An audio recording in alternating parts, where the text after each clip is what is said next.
The United States Army Air Forces were the military aviation service of the United States of America during and immediately after World War II, successor to the United States Army Air Corps and the direct predecessor of the United States Air Force. The AAF were a component of the United States Army, which in 1942 was divided functionally by executive order into three autonomous forces: the Army Ground Forces, the Services of Supply, and the Army Air Forces. Each of these forces had a commanding general who reported directly to the Army Chief of Staff. The AAF administered all parts of military aviation formerly distributed among the Air Corps, General Headquarters Air Force, and the Ground Forces Corps Area Commanders, and thus became the first air organization of the U.S. Army to control its own installations and support personnel. The peak size of the AAF during the Second World War was over 2.4 million men and women in service and nearly 80,000 aircraft by 1944, and 783 domestic bases in December 1943.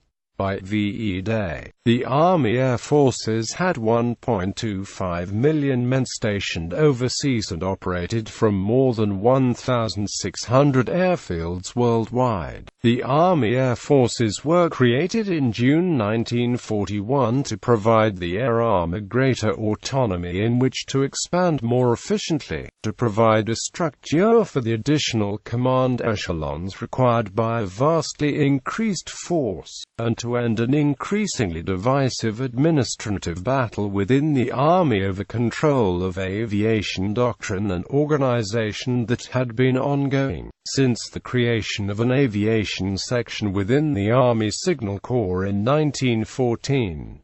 The AAF succeeded both the Air Corps, which had been the statutory military aviation branch since 1926, and the GHQ Air Force, which had been activated in 1935 to quiet the demands of airmen for an independent air force. Although other nations already had separate air forces independent of their army and navy, the AAF remained a part of the Army until a defense reorganization in the post-war period resulted in the creation of an independent United States Air Force in September 1947.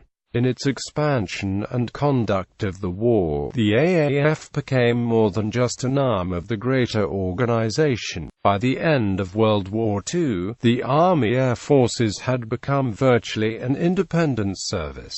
By regulation and executive order, it was a subordinate agency of the War Department tasked only with organizing, training, and equipping combat units, and limited in responsibility to the continental United States. In reality, Headquarters AAF controlled the conduct of all aspects of the air war in every part of the world, determining air policy and issuing orders without transmitting them through the Army Chief of Staff.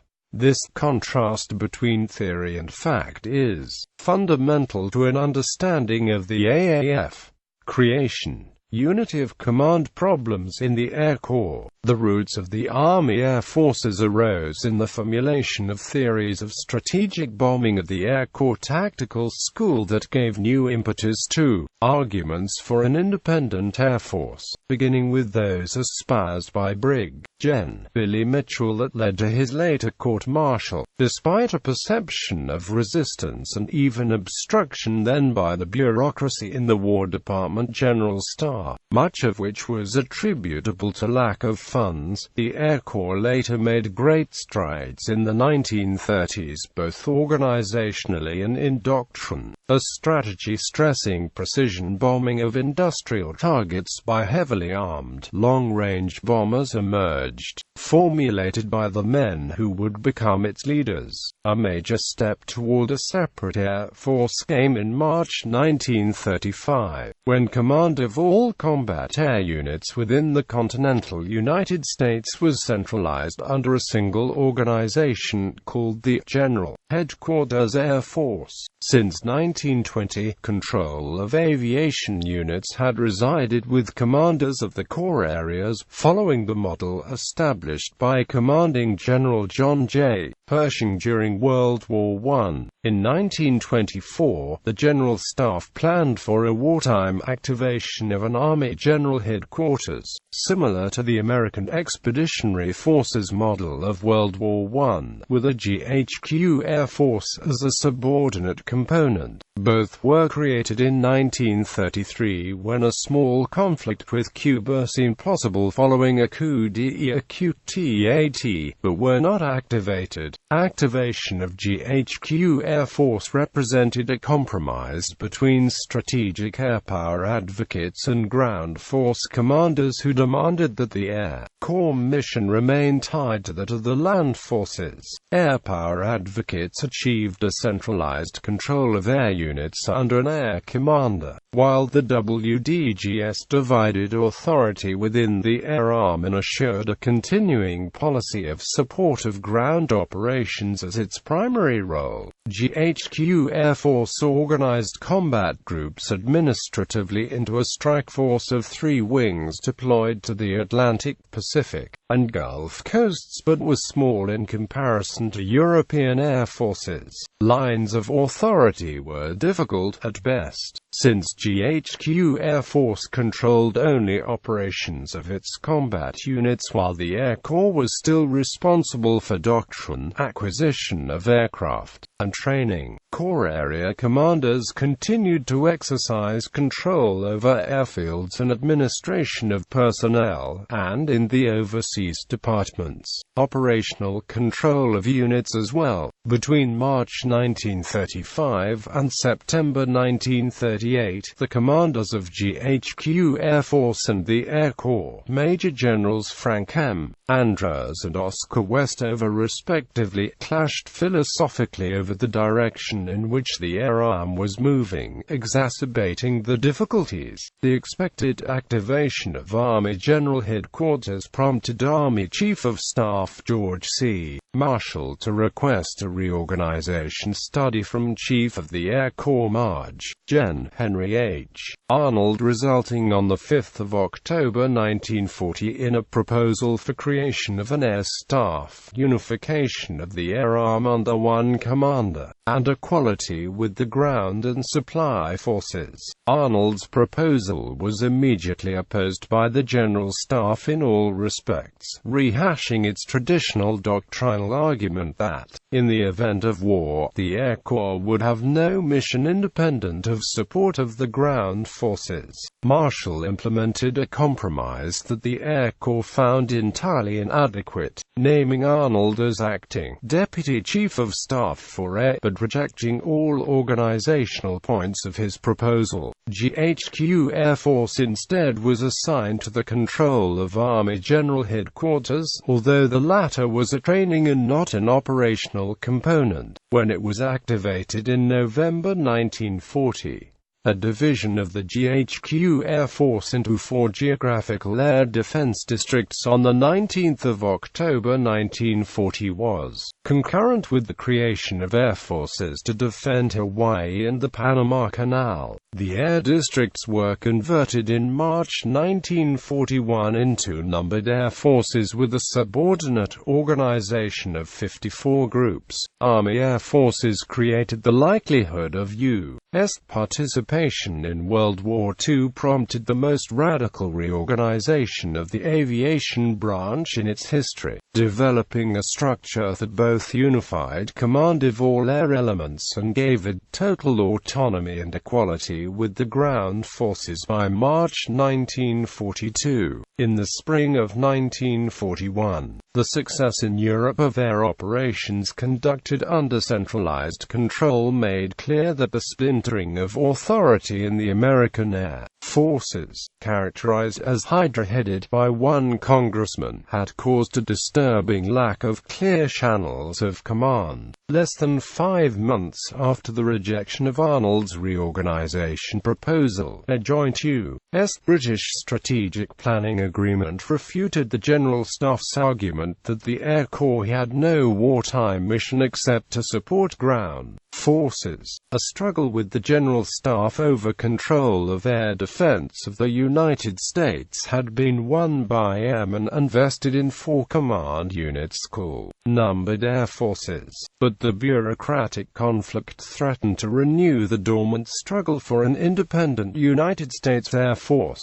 Marshall had come to the view that the Air Forces needed a simpler system and a unified command. Working with Arnold and Robert A. Lovett, recently appointed to the long-vacant position of Assistant Secretary of War for Air, he reached a consensus that quasi-autonomy for the Air Forces was preferable to immediate separation. On the 20th of June 1941, to grant additional autonomy to the Air Forces and to avoid binding legislation from Congress, the War Department revised the Army regulation governing the organization of Army aviation, OR 95-5. Arnold assumed the title of Chief of the Army Air Forces, creating an echelon of command over all military aviation components for the first time and ending the dual status of the Air Corps and GHQ Air Force, which was renamed Air Force Combat Command in the new organization. The AAF gained the formal Air Staff, long opposed by the General Staff, and a single Air Commander, but still did not have equal status with the Army ground forces, and air units continued to report through 2 chains of command. The commanding general of AFCC gained control of his stations and court-martial authority over his personnel, but Army General Headquarters retained the power to detach units from AFCC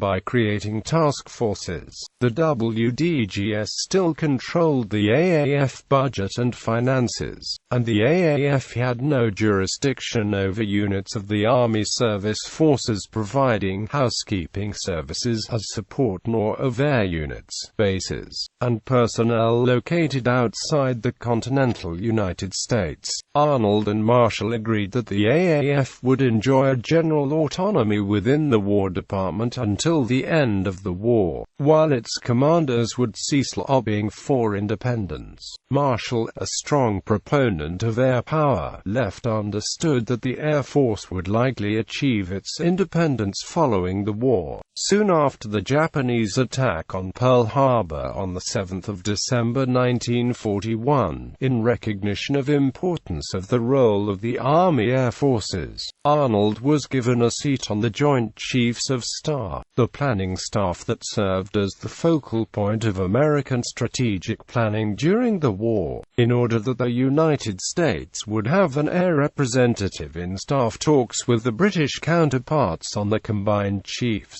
In effect, the head of the AAF gained equality with Marshall. While this step was never officially recognized by the United States Navy, and was bitterly disputed behind the scenes at every opportunity, it nevertheless succeeded as a pragmatic foundation for the future separation of the Air Force. Reorganizations of the AAF Circular No. 59 reorganization under the revision of R 95-5. The Army Air Forces consisted of 3 major components: Headquarters AAF Air Force Combat Command, and the Air Corps. Yet the reforms were incomplete, subject to reversal with a change of mood at the War Department, and of dubious legality. By November 1941, on the eve of U.S. entry into the war, the division of authority within the Army as a whole, caused by the activation of Army GHQ a year before, had led to a battle of memos between it and the WDGS over administering the AAF. AAF, prompting Marshall to state that he had the poorest command post in the Army when defense commands showed a disturbing failure to follow through on orders to streamline the AAF in preparation for war, with a goal of centralized planning and decentralized execution of operations. In October 1941, Arnold submitted to the WDGS essentially the same reorganization plan it had rejected a year before, this time crafted by Chief of Air Staff Brig. Gen. Carl A. Sporats. When this plan was not given any consideration, Arnold reworded the proposal the following month which, in the face of Marshall's dissatisfaction with Army GHQ, the War Plans Division accepted. Just before Pearl Harbor, Marshall recalled an Air Corps officer, Brig. Gen. Joseph D. McNerney, from an observer group in England and appointed him to chair a War Department Reorganization Committee within the War Plans Division, using Arnold's and Sporats's plan as a blueprint. After war began, Congress enacted the first War Powers Act on 18 December 1941, endowing President Franklin D. Roosevelt with virtual carte blanche to reorganize the executive branch as he found necessary. Under it, on 28 February 42, Roosevelt issued Executive Order 9082, based on Marshall's recommendation and the work of McNerney's committee. The EO changed Arnold's title to Commanding General, Army Air Forces, effective 9 March 1942, making him co-equal with the commanding generals of the new Army Ground Forces and Services of Supply, the other two components of the Army of the United States.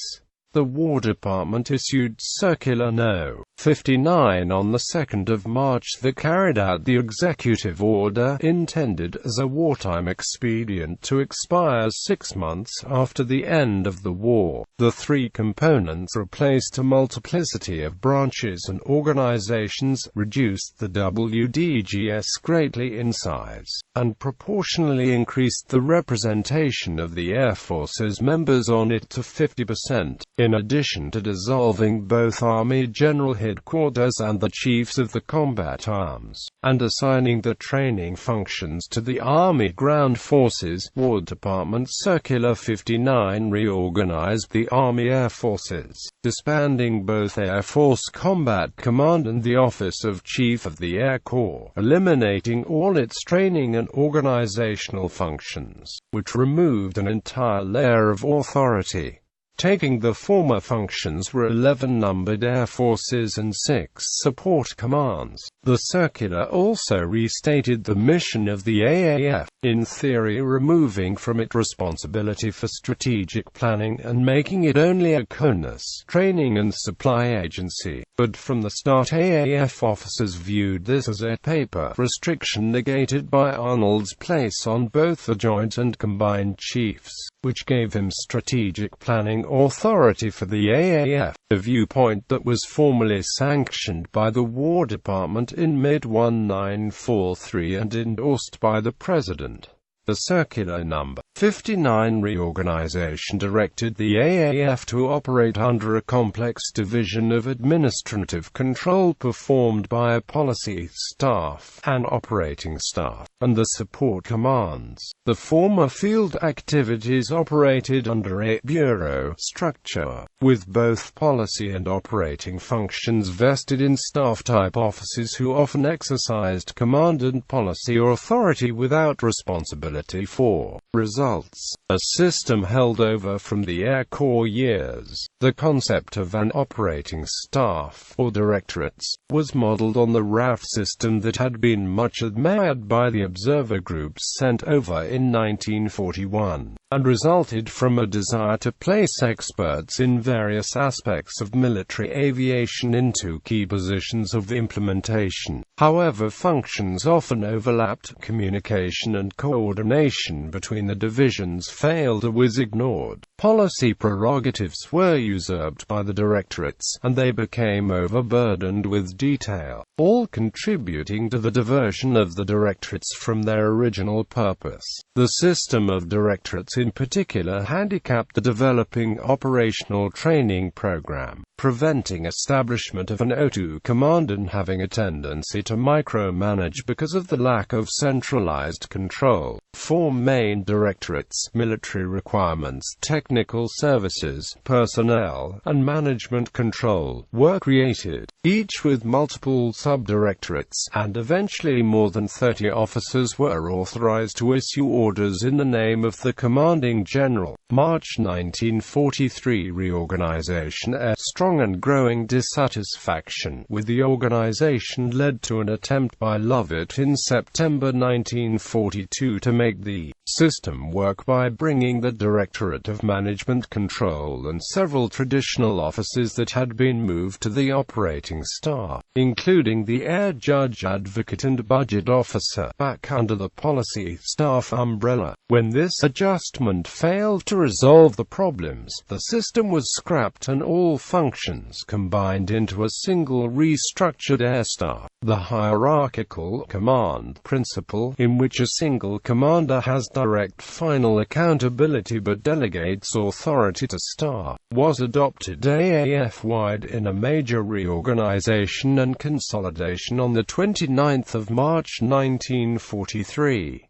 The 4 main directorates and 17 subordinate directorates were abolished as an unnecessary level of authority, and execution of policies was removed from the staffs to be assigned solely to field organizations along functional lines. The policy functions of the directorates were reorganized and consolidated into officers regrouped along conventional military lines under 6 Assistant Chiefs of Air Staff. Personnel, intelligence, operations, commitments and requirements, materiel, maintenance and distribution, plans and training. Command of Headquarters. AAF resided in a Chief of Air Staff and 3 deputies. This wartime structure remained essentially unchanged for the remainder of hostilities. In October 1944, Arnold, to begin a process of reorganization for reducing the structure, proposed to eliminate the AC TAS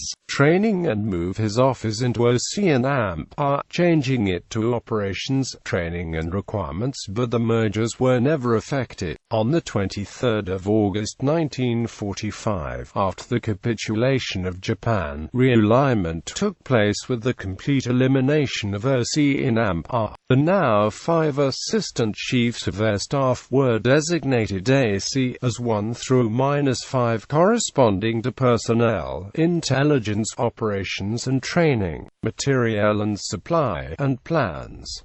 Most personnel of the Army Air Forces were drawn from the Air Corps. In May 1945, 88% of officers serving in the Army Air Forces were commissioned in the Air Corps, while 82% of enlisted members assigned to AAF units and bases had the Air Corps as a combat arm branch, while officially the Air Arm was the Army Air Forces. The term Air Corps persisted colloquially among the public as well as veteran airmen. In addition, the singular Air Force often crept into popular and even official use, reflected by the designation Air Force Combat Command in 1941-42.